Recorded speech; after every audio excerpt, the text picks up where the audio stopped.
C'est toute information stockée au format numérique. Ça peut être aussi bien du texte, de la photo, de la vidéo, du son, etc.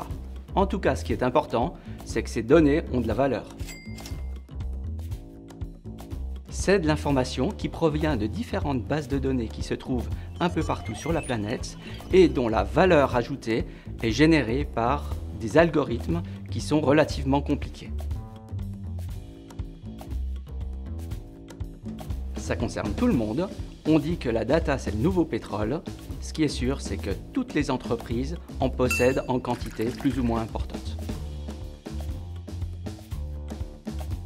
Parce qu'elles peuvent être la cible de hackers un jour ou l'autre, et pour 65% des PME hackées, cela signifie la faillite dans les 6 mois suivants. C'était une entreprise qui a priori n'était pas du tout une cible pour un hacker, mais qui en un week-end s'est fait vider son serveur et son site de recouvrement. Malheureusement, il a fallu 9 mois pour reconstruire toute l'infrastructure. On considère qu'il y en a 4 types. 1. Le phishing. 2. La fuite involontaire de données. 3. Le piratage de sites web. Et enfin, le piratage via des logiciels non mis à jour. 80% des attaques contre les entreprises passent par des failles humaines.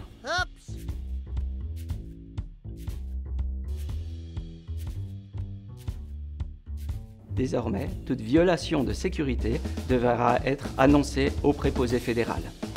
Il est conseillé, dans tous les cas, de mettre au point une matrice de risque pour chacune des entreprises. Et enfin, en cas de violation, l'amende pourra aller jusqu'à 250 000 francs. Il n'y a pas de recette miracle. Par contre, outre les best practices comme des changements de mot de passe, etc., il est important qu'un chef d'entreprise soit au clair de la matrice de risque de son entité d'un point de vue juridique, organisationnel et technologique.